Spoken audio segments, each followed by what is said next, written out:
Luego en el capítulo 22 y el versículo 1 habla del agua de vida. En el versículo 2 del árbol de la vida. Todo aquello que se relaciona con este pueblo, con esta ciudad, con la Nueva Jerusalén, todo lo que se relaciona con ella es de vida. El agua de vida, el árbol de la vida. Leamos los versículos 1 y 2 del capítulo 22. Después me mostró un río limpio de agua de vida, resplandeciente como cristal, que salía del trono de Dios y del Cordero, en medio de la calle de la ciudad, y a uno y otro lado del río estaba el árbol de la vida, que produce 12 frutos, dando cada mes su fruto, y las hojas del árbol eran para la sanidad de las naciones. Por supuesto, como todo cuanto hemos estudiado en esta visión, esto es simbólico, no es agua literal, ni es un árbol literal de la vida, pero sí representan una realidad muy importante. Provee vida segura y eterna para el pueblo de Dios. No hay duda de que viviremos para siempre porque tendremos el agua de la vida ahí mismo, saliendo, proviniendo de Dios mismo. Dios provee para nosotros agua de vida. Podemos recibir agua de vida de Cristo Jesús, es decir, vida en Cristo, vida eterna, ahora en esta vida, pero también la podemos perder, pero allá, en el más allá, ya no la podemos perder, sino que es para nosotros para siempre. En Juan capítulo 4 recordará que Cristo ofreció a aquella mujer agua viva, y diciendo en el versículo 13, cualquiera que bebiere de esta agua volverá a tener sed, mas el que bebiere del agua que yo le daré no tendrá sed jamás, sino que el agua que yo le daré será en él una fuente de agua que salte para vida eterna. Esto es lo que Dios nos ofrece en Cristo Jesús y lo que gozaremos plenamente en la eternidad, en aquella ciudad gloriosa, en el pueblo de Dios llamado la Nueva Jerusalén, la esposa del Cordero. Y como notamos ya, además del agua de vida está el árbol de la vida. Nuevamente notamos que aquí en este pueblo solo de vida se trata, no hay nada relacionado con la muerte. Dice el texto que habrá toda provisión para los siervos de Dios, porque este árbol produce frutos, dando cada mes su fruto. Da fruto perpetuamente, proveyendo así para la vida de los santos de Dios eternamente. Aún sus hojas proveen sanidad, salud perfecta para las naciones. Por supuesto, son las naciones que hubieran sido salvas, que mencionamos en el versículo 24 de Apocalipsis 21. Las hojas del árbol proveen salud perfecta para todos los salvos. Y nuevamente tenemos el número 12, el número del pueblo de Dios. 12 frutos, dando cada mes su fruto. Luego en los versículos 3 al 5, encontramos la manifestación de la comunión perfecta del pueblo de Dios con su Dios. Y no habrá más maldición. Y el trono de Dios y del Cordero estará en ella, y sus siervos le servirán, y verán su rostro, y su nombre estará en sus frentes. No habrá allí más noche, y no tienen necesidad de luz de lámpara ni de luz del sol, porque Dios el Señor los iluminará, y reinarán por los siglos de los siglos. El trono de Dios estará en ella. Estará en el propio pueblo de Dios, el trono. Y como hemos notado anteriormente, hay solamente un trono, el de Dios, y el de Cristo es el mismo trono. No habrá ninguna maldición. Imagínese no tener que preocuparse ya por el problema del pecado, el problema de las tentaciones que cada día nos amenacen con hacer caer de la gracia de Dios. Imagínese que Satanás ya no nos puede tentar. Ya no hay tribulación, no hay pruebas que puedan vencer a nuestra fe. No habrá ya ninguna maldición. Ninguna condenación hay para los que están en Cristo ahora, según Romanos 8:1. Pero podemos nosotros salir de Cristo, pero cuando estemos allá ya no habrá este peligro, por decirlo así, sino que tendremos plena seguridad. Ya no tendremos que preocuparnos por la maldición, porque tendremos salvación plena y segura. La comunión con Dios resulta en la oportunidad de servir a Dios eternamente. Sus siervos le servirán. Imagínese tener la oportunidad y la capacidad dada por Dios de ser siervo de Dios cada día, en cada momento, eternamente, día sin fin. ¡Qué maravilloso! Y habrá además luz eterna como resultado de esta comunión que nosotros tendremos con Dios. Ya no habrá noche, y aquello que es malo y que es relacionado con la noche, aquello que tememos a veces por las tinieblas y por la noche, ya no existirá nada de aquello. Luz eterna, ni necesidad de dormir, de descansar, ni cansancio, ni sueño, todo aquello habrá pasado. Luz eterna y un reino eterno.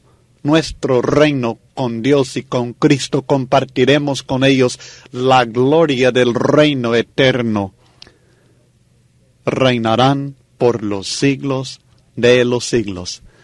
Aquí en este mundo, nosotros tenemos el privilegio de reinar, de ser parte del reino de Cristo Jesús, de ser reyes y sacerdotes para nuestro Dios. Pero el reino en el cual nosotros participamos es glorioso, pero nosotros, por nuestra condición humana, no gozamos de toda la gloria de este reino. Tenemos muchos problemas, muchas tribulaciones, muchos impedimentos, muchos que luchan contra el reino. Luego morimos y seguimos reinando vencedores sobre la muerte, y seguimos como reyes de Dios y sacerdotes del Señor. Pero siempre está el problema que no estamos completos porque el cuerpo todavía no se ha resucitado. Sabemos que el reino en la tierra sufre todavía tribulaciones, está luchando por vencer todavía, pero en aquel pueblo eterno de Dios, en la nueva Jerusalén, en la nueva tierra donde estemos habitando y Dios con nosotros, entonces de veras que será glorioso y lo podremos gozar plenamente. Gloria eterna, reinando para siempre. Reinamos ahora. El reinado de Dios y de Cristo sobre la tierra también ha sido manifestado, venciendo a sus enemigos como Roma, la bestia, el falso profeta, la gran ramera, todos vencidos, derrotados por Cristo, manifestando que los reinos de este mundo han venido a ser de Dios y de su Cristo. Y los santos que murieron por su fe, ellos también reinan en su muerte, viendo vencidos a sus enemigos y Satanás atado y lanzado en el abismo, encerrado. Pero viene un día de un reino que no es de un milenio, no es de un tiempo aquí en la tierra, no es de una victoria solamente, sino que es un reino eterno. Y reinaremos por los siglos de los siglos. Gloria a Dios por tan hermosa promesa. Y en este libro de Apocalipsis nos presenta el libro cada uno de estos aspectos del reino de Cristo Jesús. El reino espiritual en el cual participamos ahora. La victoria sobre los enemigos del pueblo de Dios, que Cristo es realmente Rey de Reyes. La victoria de los santos mártires también sobre sus enemigos y la liberación del pueblo de Dios de tal persecución durante el período simbólico llamado 1000 años, que reinan aún en la muerte con Cristo. Y luego nos está presentando aquí en el capítulo 22 el reino eterno del pueblo de Dios. Luego en los versículos 6 al 21 del capítulo 22, tenemos la conclusión de este libro con algunos puntos que todavía son de mucha importancia para nosotros. Primeramente, en estos versículos más que todo, tenemos la confirmación de la importancia, la veracidad y la autoridad de la revelación del Apocalipsis tal como está escrita. ¿Sí? En este párrafo que ahorita vamos a leer y estudiar algunos de sus detalles, el mensaje principal es que esta revelación, tal como está escrita, es importante, bien importante para nosotros. Este mensaje del Apocalipsis es veraz, tal como está escrito. Y este mensaje lleva la autoridad de Dios mismo y de Cristo mismo, y no debemos nosotros cambiar nada de lo que está escrito en este libro. Así que esta es la confirmación, lo que vamos a ver ahora. La confirmación, reconfirmación de la importancia, la veracidad y la autoridad de la revelación tal como está escrita. El libro de Apocalipsis no es un libro opcional para el pueblo de Dios. Tal vez no entendamos todos los símbolos en sus detalles. Tal vez no sepamos lo que signifique este color o aquel número o aquel simbolismo, pero debemos estudiar el libro y debemos aprender su mensaje principal, porque es un mensaje importante, esencial, para que el pueblo de Dios sea fiel, victorioso y lleno de confianza en la victoria que Cristo nos da. Quiero presentar un resumen de esta confirmación y luego iremos leyendo el texto y considerando punto por punto lo que el texto nos está diciendo. Primeramente, la autoridad que apoya este libro es la autoridad del Dios eterno. Y el mismo apóstol Juan lo confirma. Si lo conocían a él y habían visto que él era apóstol, la confirmación de Juan daba también apoyo a este mensaje.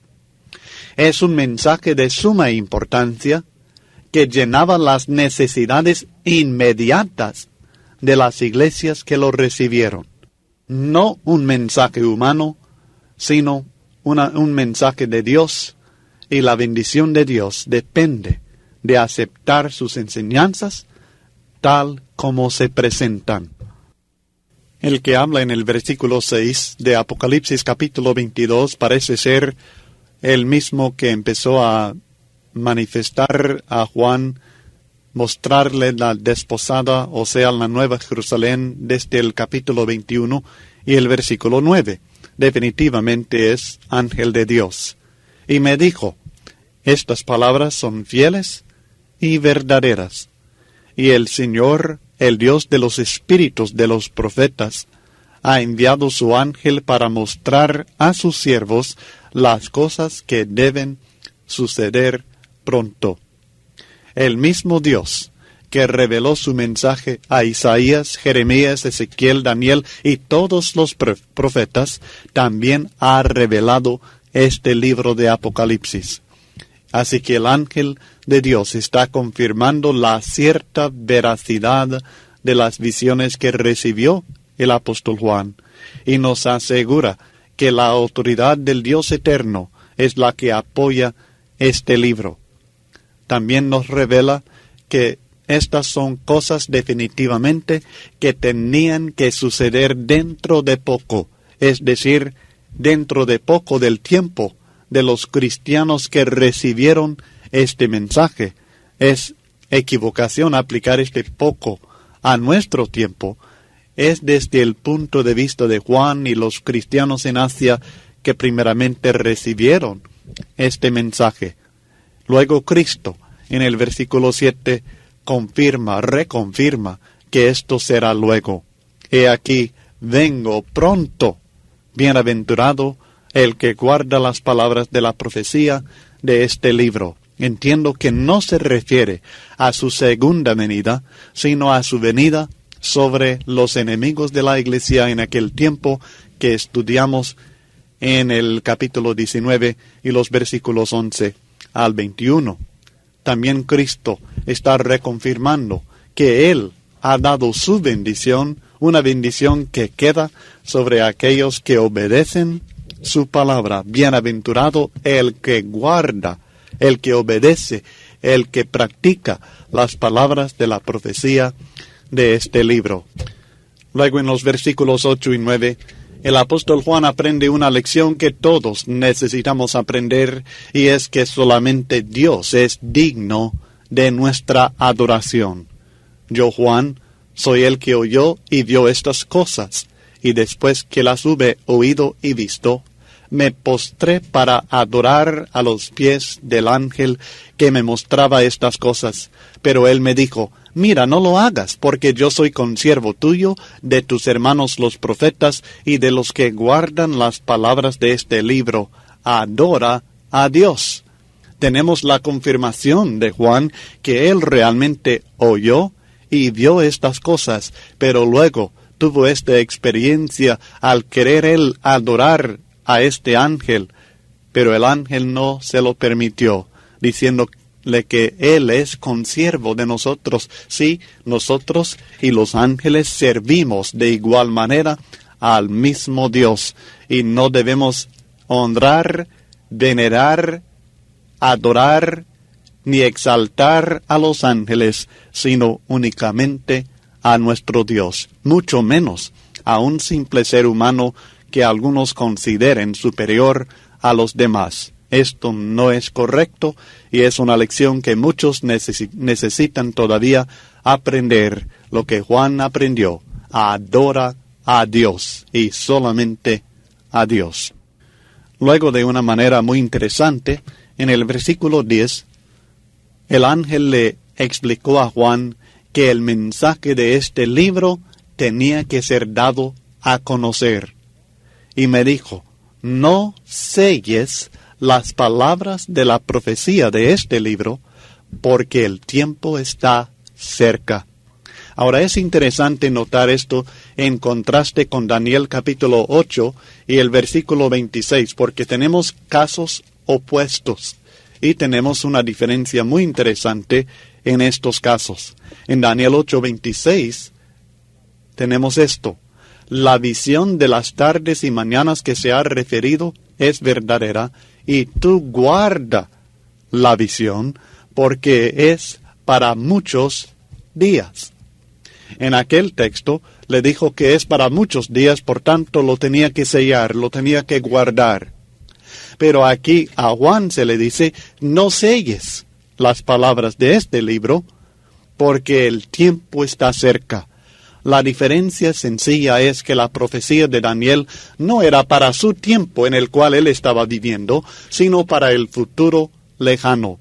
Los eventos profetizados por Daniel sucedieron a través de los siglos, terminando en el establecimiento del reino de Dios en el tiempo de los reyes romanos, o sea, en el primer siglo, cientos de años después de la muerte de Daniel.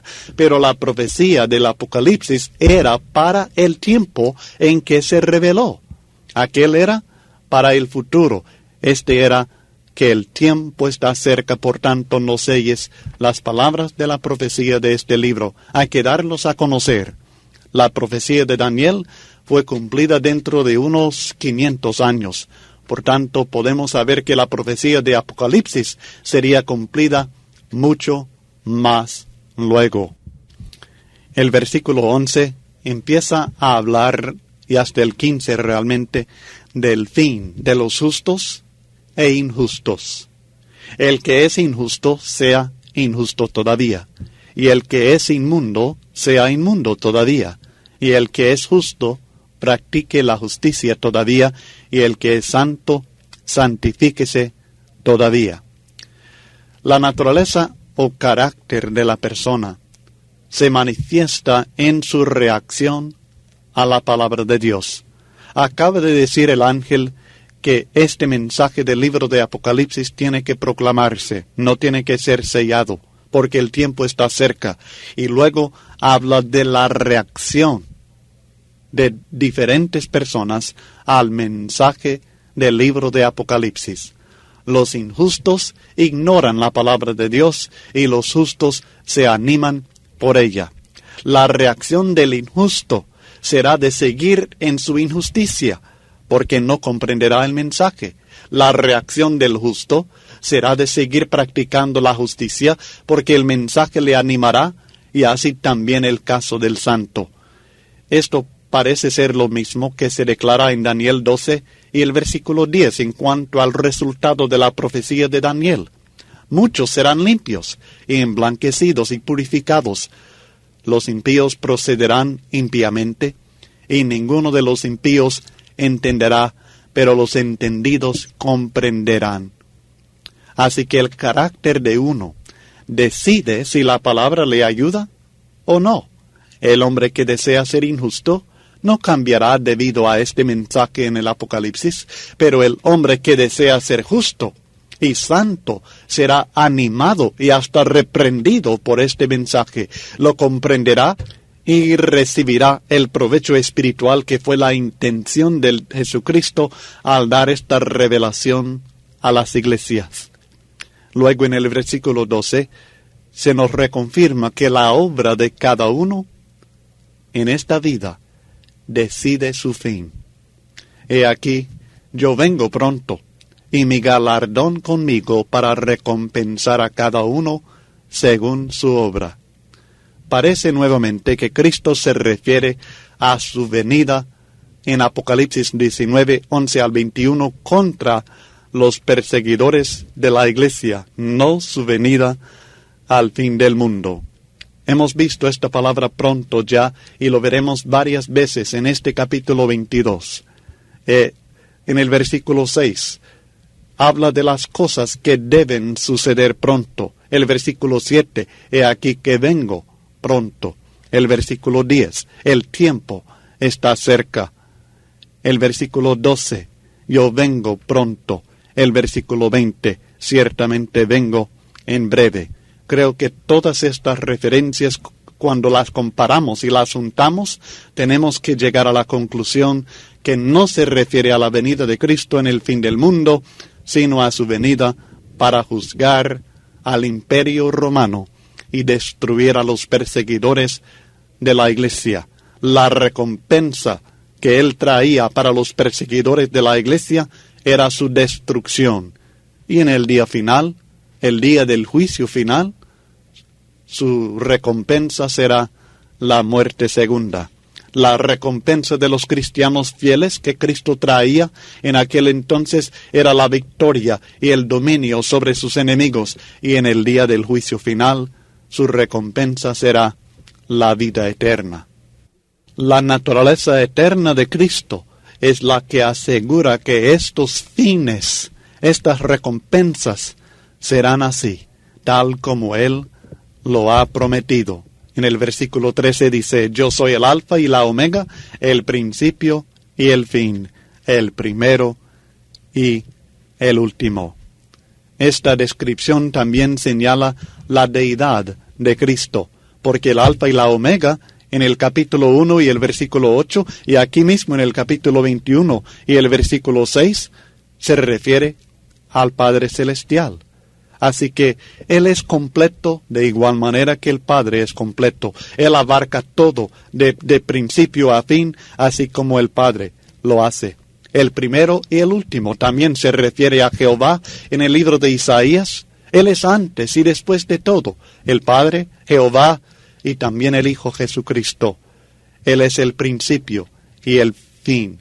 En el capítulo 21 y el versículo 6 nuevamente se aplica a Dios.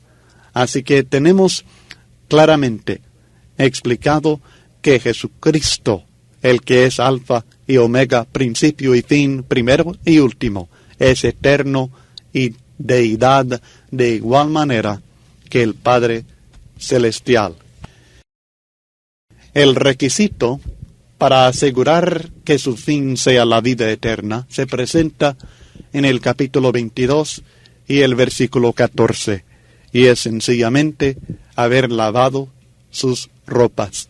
Bienaventurados los que lavan sus ropas para tener derecho al árbol de la vida y para entrar por las puertas en la ciudad.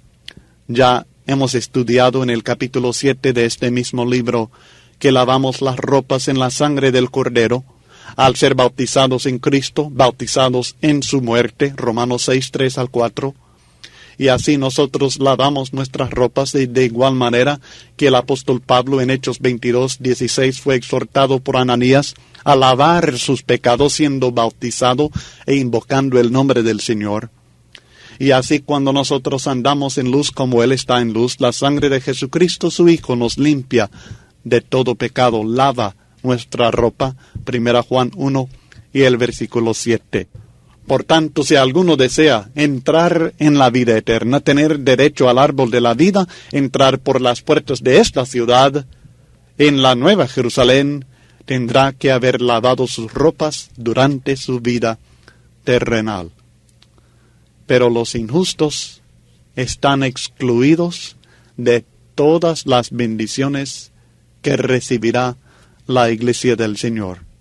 El versículo 15 declara, mas los perros, y esta palabra perro se refiere a lo más bajo, lo más inútil, los desobedientes, los que realmente rechazan a Dios, que no quieren nada de la pureza del Evangelio de Cristo Jesús. Los perros están fuera, y los hechiceros, los fornicarios, los homicidas, los idólatras, y todo aquel que ama y hace mentira. Estos estarán fuera. Todas estas personas que estudiamos en el versículo 8 del capítulo 21, estos estarán en el infierno. Todo el que ama y hace mentira. Qué énfasis más terrible en cuanto a la actitud de Dios hacia la mentira. Hacerla, decir la mentira o aún amar la mentira es algo muy peligroso. En 2 Tesalonicenses capítulo 2, versículo 12, la Biblia habla del engaño y la perdición de aquellos que no aman la verdad. El amor a la verdad es algo esencial para ser salvo. Si no amamos la verdad de Dios, estamos perdidos.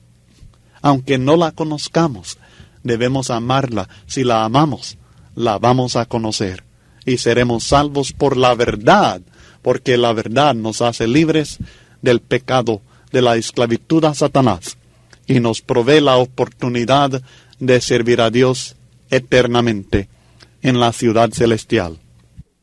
El versículo 16 nos asegura que es el Rey el que ha enviado este mensaje.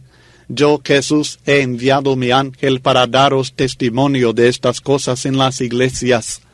Es un mensaje enviado a las iglesias, imagínense, para el consuelo, la edificación de la iglesia. Yo soy la raíz y el linaje de David, la estrella resplandeciente de la mañana.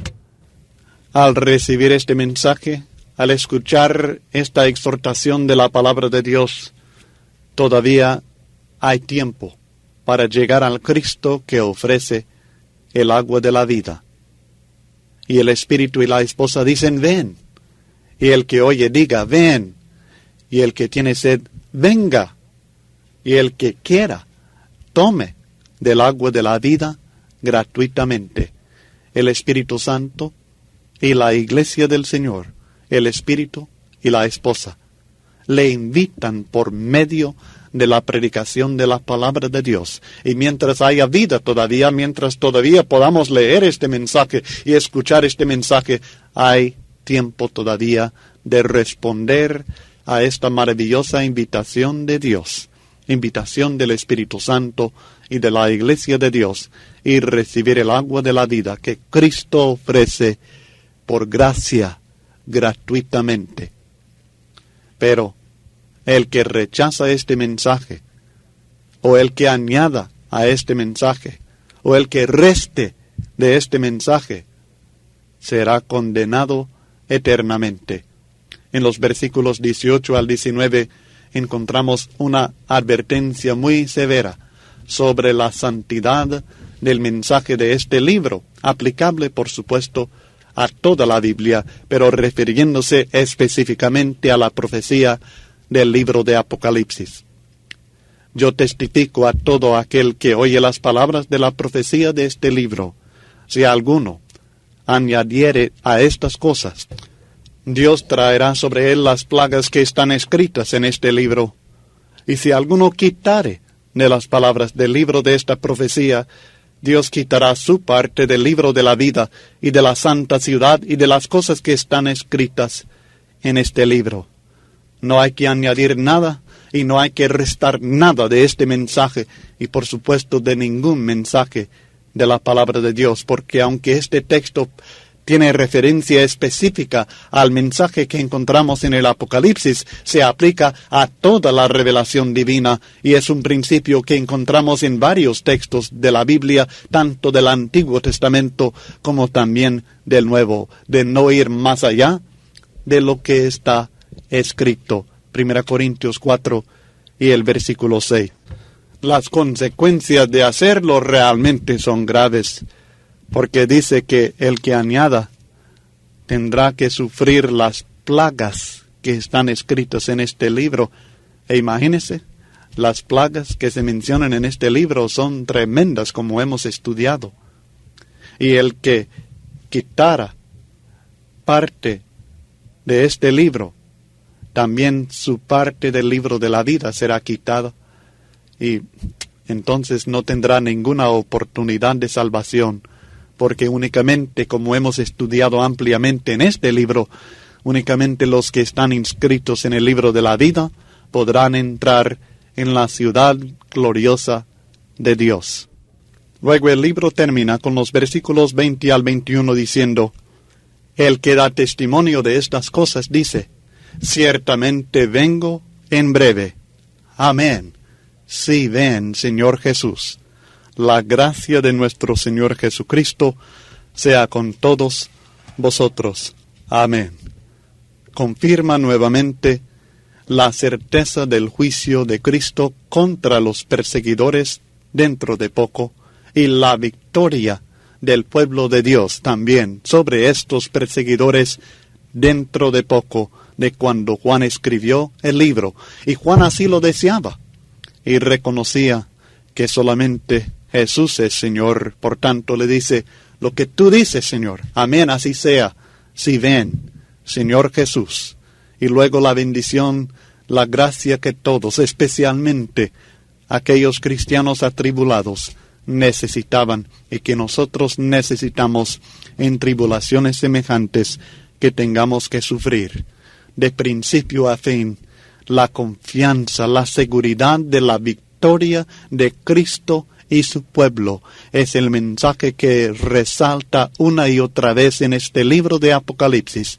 Es un libro importante, mi estimado hermano. Usted lo debe estudiar. Yo sé que tal vez algunas partes son difíciles, tal vez algunas partes nunca entendamos perfectamente, pero es un mensaje que la iglesia necesita, es un mensaje que el cristiano necesita. Cuando me siento desconsolado, cuando me siento desanimado, cuando me siento triste, el libro que busco en la Biblia es el Apocalipsis, porque es libro de victoria, es libro que me anima y debemos aprenderlo al menos al grado que sea posible para que nosotros podamos ser animados por este maravilloso mensaje inspirado que Jesucristo envió a cristianos atribulados en los últimos años del primer siglo. Como decía desde el principio de este estudio, no pretendo haber presentado una interpretación infalible de este libro. Espero que sea interpretación razonable, espero que sea correcta. No dudo que haya cometido algún error tal vez, pero creo que al menos hemos comprendido el mensaje de este libro sin haber violado este mensaje ni otro texto de la Biblia. Y creo que tenemos una interpretación acertada, que el libro habla de la victoria de Cristo y el cristiano fiel. Que Dios le bendiga en sus esfuerzos por estudiar, enseñar y vivir de acuerdo con las enseñanzas de este maravilloso libro de Dios, la Revelación, el Apocalipsis.